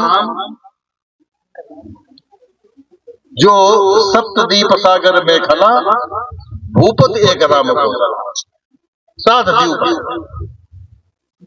और सागर उसकी मेखला में है। मेखला माने मध्य रेखा, जैसे कटकिंकणी पहनते हैं ना कमर में मध्य में, तो उसी तरह से भूमंडल की मेखला है सागर, यानी हिंद महासागर। उसके उस पार 7 द्वीप है। आज वही है इंडोनेशिया, मलेशिया, थाईलैंड, जावा, सुमात्रा इत्यादि इत्यादि, जहाँ भारतीय संस्कृति थी। उस संस्कृति के चिन्ह आपको आज भी मिलते हैं। वहाँ रामलीला खेली जाती है, मंदिरों में राम की मूर्तियां बनी हुई हैं। तमाम भारतीय संस्कृति आपको जगह जगह पर दिखाई देगी। हवाई अड्डे पर जाएंगे तो उसका नाम है गरुड़। उनके सिक्के देखेंगे तो उसमें लक्ष्मी गणेश के चित्र बने हुए हैं। सड़कों के नाम पड़े हुए हैं लक्ष्मण मार्ग। उनके महल में राम की कथा लिखी हुई है। रामकेन उनका महाकाव्य है जिसमें राम की कथा, रामाख्यान कहिए चाहे रामकेन कहिए, भाषा बदल गई। वही एक ऋषि हमारे गए थे कंबोज नाम से, जिसको कंबोज द्वीप कहा जाता है, कंडोनियन, जिनको कांडिन्य ऋषि। हमारे यहाँ लखनऊ में कांडिन्य के कुड़िया घाट अभी स्थान गोमती के तट पर बना हुआ है, उनका प्राचीन आश्रम था। वही नैमी से जुड़े हुए थे। जब कंबोज पहुंचे तो वहाँ की आदिवासी जनता लगभग नग्न अवस्था में थी। वस्त्र का आविष्कार तब तक वहां नहीं हुआ। इन्होंने उनको कुतब्य किया, बहुत दिनों तक वहां प्रशासन किया, लौट करके चले आए। इन्हीं के नाम पर उसका नाम कंबोज पड़ा। तो ऐसे बहुत सारे अवशेष आपको इन द्वीपों में प्राप्त होते हैं। गोस्वामी जी कहते हैं कि बीच में सागर मेखला है, उसके पास 7 द्वीप है, और इधर अवध है, भूपत एक राम कौशला। इसको महाकौशल कहा जाता है। उत्तर कौशल, दक्षिण कौशल दोनों मिलाकर महाकौशल, अयोध्या के पुराना। तो भूगोल आपके साहित्य में मिलता है। जैसी अपने रतन सेन को कहां कहां ले जाते हैं, सिंघलगढ़। अब सिंघलगढ़ जाते हुए 7 समुद्र पड़ते हैं। अब समुद्रों का नाम तो आज कहीं नहीं देखा। कोई खिजखिजा सागर है, कोई लिज्जा सागर है, कोई केवल दूध का बना हुआ है, कोई केवल शक्कर से बना हुआ है। लेकिन एक कल्पना है, देते हैं कि इतनी दूर तक भारतीय भूगोल फैला हुआ है। स्थापत्य की चर्चा करते हैं तो जब सिंघलगढ़ का वर्णन करने लगते हैं तो आपको पूरा पूरा आर्किटेक्चर उसमें दिखाई देता है। ये शिल्प विद्या भारत की थी। बस कवियों के कहने के ढंग थोड़ा अलग होता है। पद्माकर अपने राजा के महलों को वर्णन करते हैं तो ये नहीं बताते कि इसकी ऊंचाई कितने गज, कितने फुट, कितने इंच है। कभी गज फुट इंच लेकर नहीं नापता, उसको कवित्वपूर्ण शैली में कहता है इतने ऊंचे महल हैं उनके कि उनके कगोरों पर बैठे हुए कपोत पक्षी कबूतर बैठ कहा जनता तक को घनते बन चोंच चलाए थे। घन से वहां बादल मरना रहे और बादल पृथ्वी से 200-250 फीट की ऊंचाई पर रहते। वही बैठा हुआ कगोरे पर चातक पक्षी घन से बादल से बन माने पानी यूं चोंच डाल करके पी लेता है। इसके अब तो 250-300 फीट ऊंचे उनके महल थे। व्यंजना में कहता है। तो इस तरह से इनकी लक्षणा और व्यंजना जो कवितापूर्ण शैली है उसके माध्यम से इन्होंने अपना इतिहास दिया है, अपना भूगोल दिया है। ये परंपरा आपको हिंदी साहित्य तक में आपको दिखाई। वेदों में जितना कहा गया उसके या तो अनुवाद हिंदी में है, अलग अलग कई अनुवाद है। आर्यमत के अनुसार वेदों का अलग पाठ मिलेगा,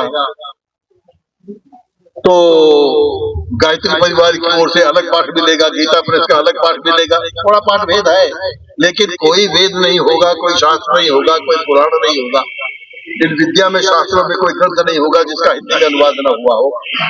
तो कहने का तात्पर्य है कि पारंपरिक ज्ञान से हमारा हिंदी साहित्य, हमारी हिंदी भाषा जुड़ी हुई है। उसी तरह से चिकित्सा शास्त्र को ले ले, दुर्भाग्य से हम लोगों ने उसके बीच में उपेक्षा कर दी। काव्य के नाम पर हमने केवल शब्द अलंकार को ही काव्य माना। रीत काल में न जाने कितने भैषज ग्रंथ लिखे गए हैं। वह तो कवि के दो रूप आए, एक हुआ राज कवि और दूसरा हुआ कविराज। कविराज का मतलब वैद्य, यानी दरबार में जो कवि रहता था वो चिकित्सक भी था और उसके साथ साथ कवि भी था। दोहरी भूमिका अदा करता था, अपनी उपयोगिता सिद्ध करता था। और एक विशेष प्रकार का शास्त्र इन कवियों ने बनाया था जिसको कहते हैं शालिहोत्र। शालिहोत्र काव्यों द्वारा हाथी और घोड़ों का इलाज किया जाता था। दरअसल रजवाड़ों में हाथी घोड़े पालने का बड़ा शौक होता ही रहा।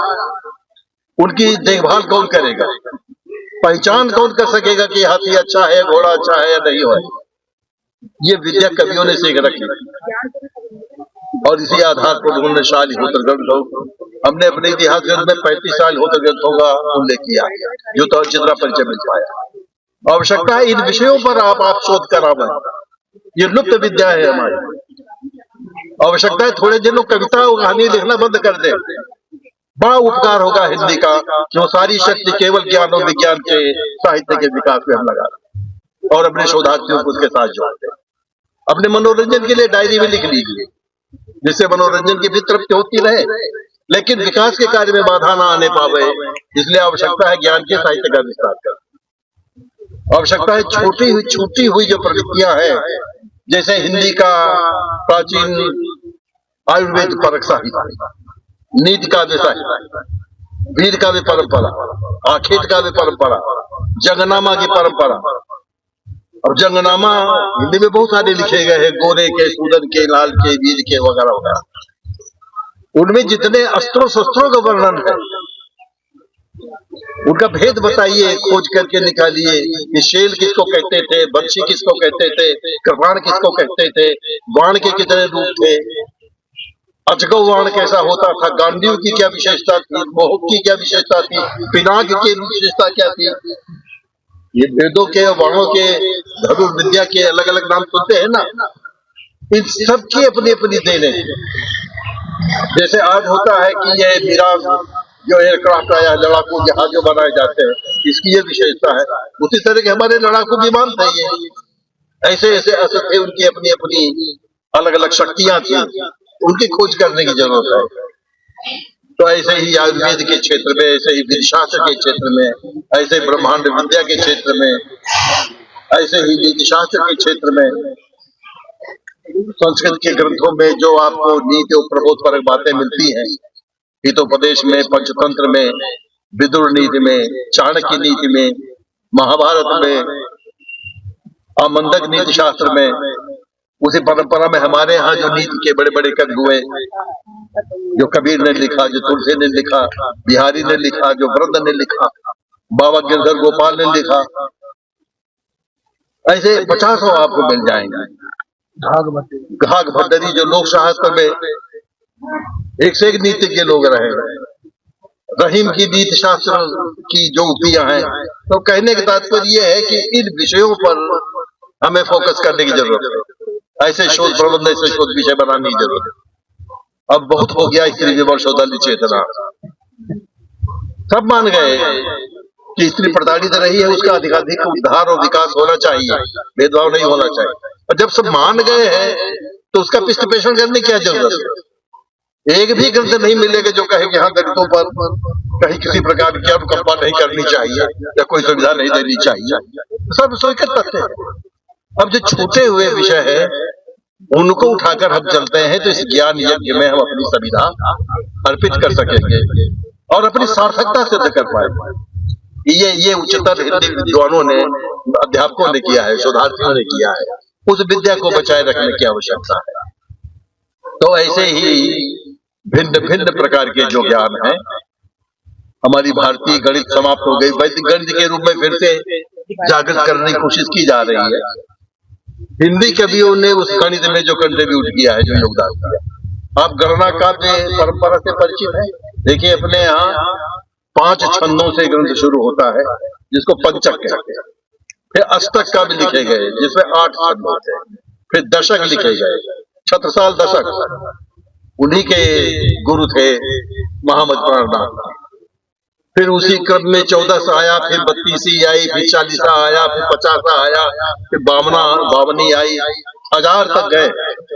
शतक आए, सतैया आई, तो 5 से लेकर 1000 तक, हजारा परंपरा तक हिंदी में 20 से ज्यादा तो हजारों लिखे हैं।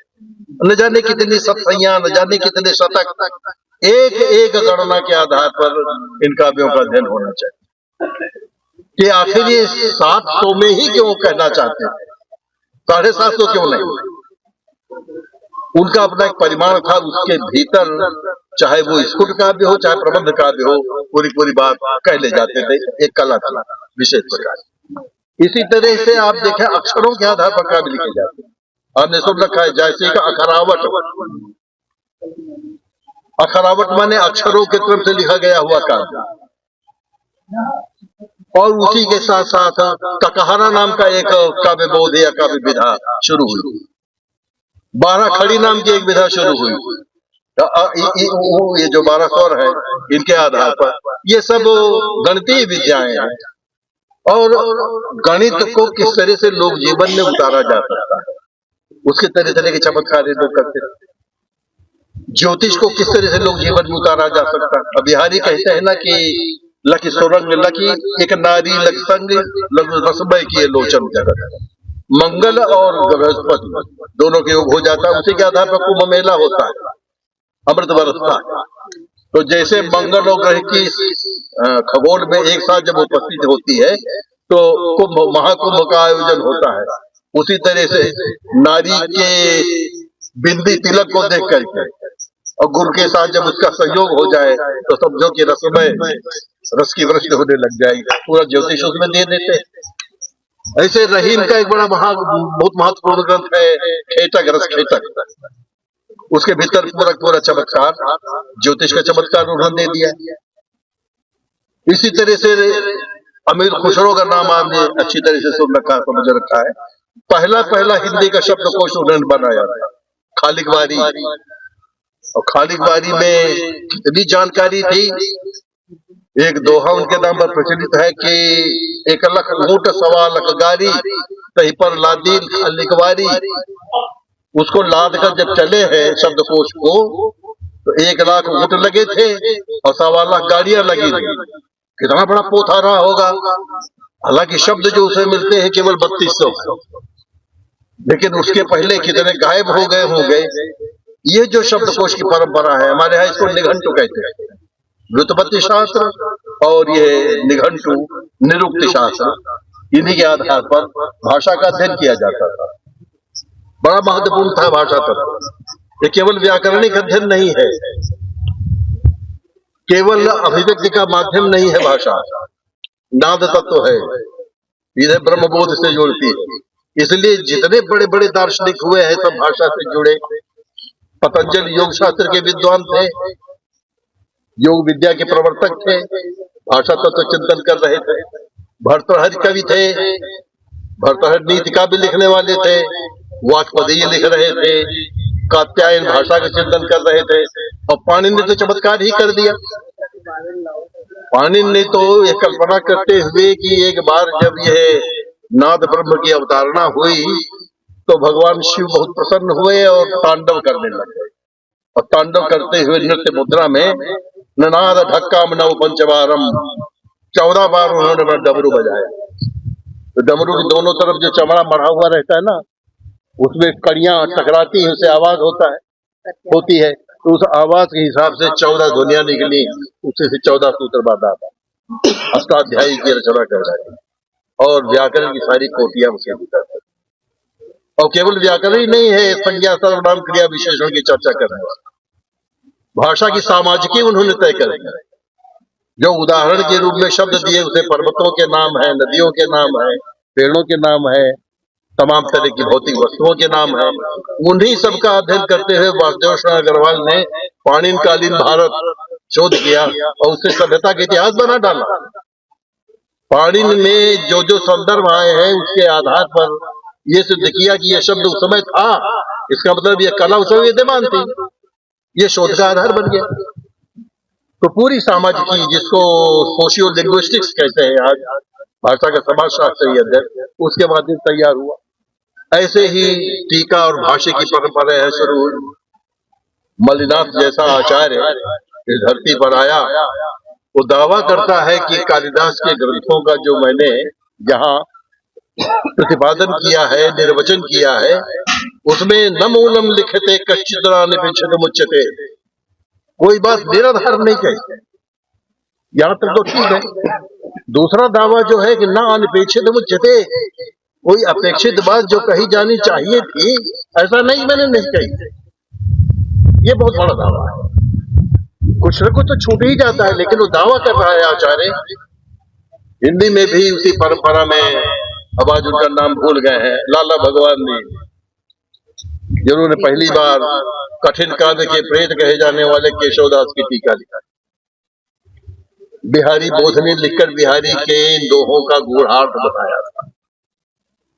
अब दूसरे आलोचक पुंगव हो गए हैं और इनको टीकाकारों को कहा जाता है ये तो सप्राध्यात्म है, स्कूली किताबें नहीं है, इनका कोई महत्व नहीं। लेकिन अगर लाला भगवान दीन न होते तो मैं नहीं समझता कि केशव का अर्थ कौन निकाल पाता।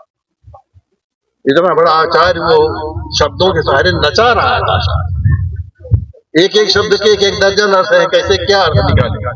प्रथम अर्थोद्घाटन का श्रेय दिया जाता है लाला भगवान देना चाहता है। तो ऐसे ही अंग्रेजी के प्रभाव से क्रिटिसिज्म तो आ गई, लिटरेरी के बहुत सारे रूप, तरह तरह के प्रपंच। तो पाश्चात्य विद्या की एक विशेषता है, गहराई में तो नहीं जाते हैं, विस्तार बहुत दिखाते हैं। एक मतवाद आएगा, दूसरा उसका खंडन करेगा। जैसे संरचनावाद आया, दूसरे ने डिकंस्ट्रक्शन थ्योरी लगा दी, विखंडनवाद आया, तब तक दरिद्र टूट पड़े। तो इस तरह से नए नए नाम देते हुए बाजार की दृष्टि से अपने ज्ञान का विस्तार करते हैं। गलत तो नहीं दिखता, उसके भीतर गहराई जो आपको इन आचार्य भाष्यकारों की दृष्टि से प्राप्त हुआ। गीता के जो भाष्य आपके यहाँ किए गए और नहीं केवल लोकमान्य तिलक का ही भाष्य आप देखिए। और मेरा ख्याल है कोई विद्वान बचा नहीं होगा राधा कृष्ण तक जिसने गीता से उसके मर्म को उद्घाटित करने का 150 के ऊपर उसके भाष्य लिखे गए और भी कोई अंत नहीं है। उस गहनता में जाने का जो श्रेय भारतीयों को था वो आपकी आलोचना पद्धति में आनी चाहिए। आज टीका पद्धति समीक्षा कैसे कर सकेंगे, शोध कैसे कर सकेंगे अगर मूल अर्थ ही नहीं मालूम है। सबसे पहले तो शब्द को पकड़ने की जरूरत है, उसके गूढ़ार्थ को पकड़ने की जरूरत है, तब फिर उसका आकलन हो पाएगा। अब आज की पूरी पूरी समीक्षा पद्धति जिसको पल्लवग्राही पांडित्य कहते हैं, जड़ पता नहीं है, तने का ज्ञान नहीं है, खाली ऊपर के पत्ते पकड़ लेते हैं। और उसको ले भागते हैं, किसी मतवाद से जोड़ देते हैं और मौलिकता का दम करते हैं। ये जो ज्ञान प्रचलित हुआ अखबारी पर वाला ज्ञान है, बाजारू ज्ञान अविश्वसनीय है। इसको फिर से अपनी परंपरा से जोड़ने की आवश्यकता है। जरूरत है हम पाठ केंद्रित हो, जरूरत है अर्थबोध अधिकाधिक गहन गूढ़ और सूक्ष्म रूप से हो। हमने इस प्राचीन विद्या को छोड़ दिया। आज की विडंबना क्या है, प्राचीन काव्य नहीं पढ़े पढ़ाएंगे, भाषा शास्त्र नहीं पढ़े पढ़ाएंगे, काव्य शास्त्र नहीं पढ़े पढ़ाएंगे, उपन्यास मैत्री पुष्पा को जान लेंगे, जीवन धन्य हो जाएगा। कहानी की व्याख्या कर देंगे, इतनी हमारी सार्थकता है। तो कुल मिलाकर समकालीन कविता आपके यहाँ तो नहीं, दक्षिण भारत में और हिंदीतर क्षेत्रों में कहा जा रहा है कि अब हिंदी के नाम पर भाषा क्यों पढ़ा, अब भ्रंश से हमारा क्या लेना देना। पुरानी हिंदी या जंगल या और दूसरी दो जनपदी बोलियां हैं, हम तो खड़ी बोली शुरू करेंगे। मैंने हिंदी का मतलब है खड़ी बोली, जिसका विकास 200 वर्षों में हुआ। 1500 वर्षों की परंपरा से मुक्त होकर खाली 200 वर्षों में केंद्रित। रघुवीर साहब को बढ़ा देंगे, धूमिल को बढ़ा देंगे, वही इत्तेलम। इस परंपरा को छोड़ने की आवश्यकता है, समूचे ज्ञान को, जिसमें आपको भारतीय संस्कृत का पूरा इतिहास बात। अब इतिहास की बात याद आती है। देखिए इतिहास की दृष्टि से हमारा साहित्य कितना समृद्ध रहा। जो षटशास्त्र में बता रहा था उसमें पहला नाम आता इतिहास। इतिहास विधाता की दी हुई तीसरी आंख होती, जिसे अपने व्यतीत को, अपने अतीत को देखते और अतीत को देखते दर्पण साफ रहता है तो वर्तमान का प्रतिबिंब बहुत साफ दिखाई देता है, भविष्य भी दिखाई देता है। हिस्ट्री रिपीट इटसेल्फ, वो हमें फिर पुरातन से जोड़ता है और वैसे ही उसे आदर्श स्थिति में पहुंचाने की प्रेरणा प्रदान करता है। उस इतिहास को छोड़कर उसमें फिक्शन भरना शुरू कर दिया। उपन्यास भी लिखते हैं तो मनगढ़ंत बातें, नाटक भी लिखते हैं, ढांचा इतिहास का होता है, लेकिन कहते हो कि कवया निरंकुशाः, हमको मौलिक जोड़ने का, तोड़ने का, परिवर्तन करने का अधिकार है, उसको भ्रष्ट करने का ज्यादा से ज्यादा प्रयास करते हैं। कुछ निष्ठावान इतिहासकार भी रहे। वृंदावन लाल वर्मा कोई उपन्यास लिखते थे, चाहे लक्ष्मीबाई हो, चाहे मृगनयनी हो, तो बाकायदे होमवर्क करते थे। आपने उनके जीवन वृत्त में पढ़ा होगा कि माधव जी सिंधिया का इतिहास लिखते हुए शिकारी थे ना, तो शिकार करने के लिए जंगलों में जाते और वही किसी गड्ढे में छिपे हुए शिकार के इंतजार में वो बैठे बैठे चिंतन किया करते थे, दस्तावेज देखते थे। वकील थे तो अदालत तक पहुंच जाते थे और प्राचीन मनुस्क्रिप्ट उसके साक्ष्य सबको एकत्र करके, कहीं कोई क्षेत्रीय या वैचारिक या जातीय सांप्रदायिक भेदभाव नहीं, बिल्कुल वस्तुनिष्ठ सत्याधारित साक्ष्य केंद्रित वो इतिहास प्रस्तुत करते हैं। रांगे राघव या नागार्जुन या राहुल की तरह नहीं, बोलगा से गंगा लिखना शुरू किया तो गंगा को बोलगा में घुसेड़ दिया और बोलगा को गंगा में घुसेड़ दिया। एक प्रेजुडिस से, एक पूर्वग्रह भरा हुआ है कि रूसी संस्कृत को भारतीय संस्कृत से जोड़ना, दोनों जातियों के एक करना। इतिहास विचारधारा की पुष्टि के लिए नहीं होता, वो केवल सत्य और केवल सत्य के ऊपर आधारित रहता है। तो ऐसे ही विभिन्न इतिहासकार हैं, साहित्य के माध्यम से उस इतिहास बोध का अध्ययन करता है कि अगर हम केवल साहित्य के आधार पर भारत का इतिहास बनाना चाहें तो कैसे बना सकते हैं। आपके आदर्श होंगे जयशंकर प्रसाद जी ने 13 नाटकों में से 11 नाटकों को ऐतिहासिक नाटक का रूप दिया और योजनाबद्ध रूप से जन्मेजय का नाट्य ये इतिहासकार में उनका पहला नाटक है। महाभारत का युद्ध समाप्त होता है, यानी द्वापर युग का अंत होता है, कलयुग शुरू होता है, वहां से जन्मेजय का नाटक। परीक्षित का पुत्र था जन्मेजय, परीक्षित को तक्षक ने दशा था, उसका बदला लेने के लिए इसने नागयज्ञ किया था, वहां से इतिहास शुरू होता है। और फिर मौर्य वंश को ले लीजिए, चंद्रगुप्त, कल्याणी परिणय, फिर गुप्त काल को ले लीजिए, स्कंदगुप्त, हर्षवर्धन को ले लीजिए, राजश्री, मुगल काल को लीजिए, सज्जन नाम का उनका एक चित्राधार में संग्रह। फिर अंग्रेजी शासन को भी उन्होंने परोक्ष रूप से, खासतौर से उनका नाटक कामना, उसमें जो द्वीपवासी व्यक्ति आया हुआ है, 2 पदार्थ लेकर एक चमकीली वस्तु है माने सोना और एक बड़ा मादक पदार्थ है यदि शराब, और उससे सारे द्वीपवासियों को भ्रष्ट कर देता है, वो पाश्चात्य सभ्यता का वाहक है। तो आप देखिए, बौद्ध काल भी है, बौद्ध काल भी है, वर्धन काल भी है, गुप्त काल भी है, मुगल काल भी है, राजपूत काल भी है, पूरे भारत का क्रमबद्ध रूप से, खाली नाटकों में नहीं, इरावती उपन्यास उसे बौद्ध काल है। ऐसे उनके ग्रंथों में भी, कविताओं में भी बीच बीच में, और कामायनी में तो क्या कहा जाए, तो प्रागैतिहासिक है, वहां की इतिहास ही नहीं बना था जब से वो महाकाव्य शुरू होता है।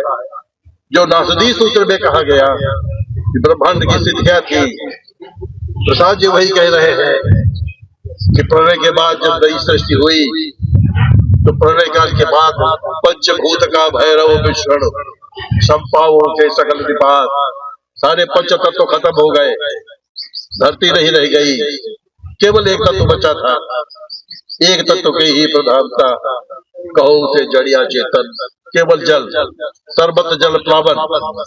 धीरे धीरे किस तरह से इनका संघात होता है, जल का स्तर गिरता है, आशा सर्ग में पहुंचकर आप देखते हैं तमाम अणु परमाणु विद्युत वो बने भारवाही थे व्रत, ये सब अपने ऊपर रजकण लेकर के धरती पर आए और पृथ्वी फिर से उठ खड़ी हुई, उठी वनस्पतियां उठाई, मुंह धोती शीतल जल से, वनस्पत जगत पैदा हो गया, फिर जीव जंतु पैदा हो गए।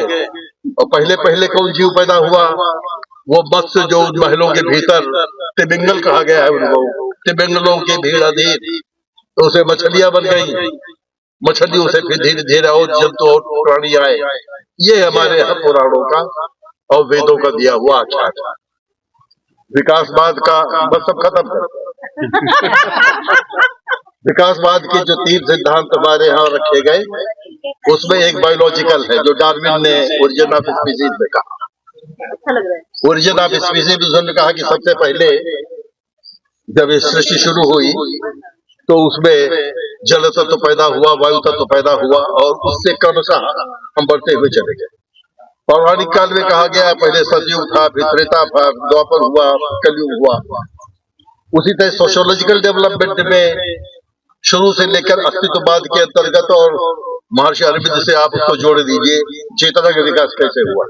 प्रसाद जी ने तीनों का समाहार करते हुए बहुत विस्तार के साथ ये बताया कि पहले चिंता वृत्ति कैसे आई, क्यों आई, फिर उसकी परिणति आशा में कैसे हुई, फिर आस्था माने फेथ यानी श्रद्धा कैसे बनी, तब श्रद्धा तत्व कैसे विकसित हुआ, तब कर्म कैसे आया, कर्म से फिर वासना कैसे पैदा हुई, फिर लज्जा कैसे पैदा हुई, फिर निर्वेद कैसे आया, डेवलपमेंट ऑफ ह्यूमन साइकोलॉजी, ये विकासवाद है।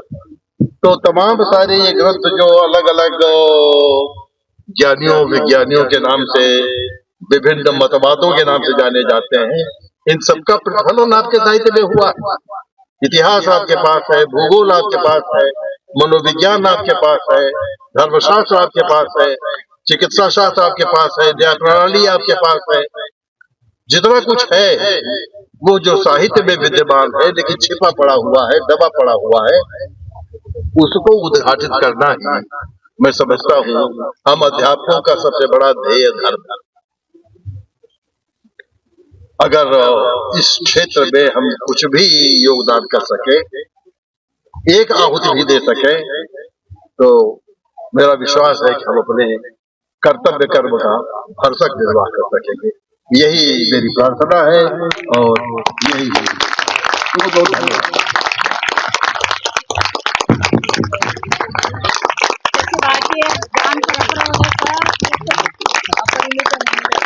गुरु का दायित्व यही कि केवल बोध ही जागृत ना करे, इसके प्रति एक चेतना कर उसके प्रति प्रेरित करने वाले हमारे सूर्य प्रसाद दीक्षित सर जी, जिनके माध्यम से आज पूरी भारतीय ज्ञान परंपरा, उसका स्वरूप और हिंदी के साथ उसका जो सामंजस्य है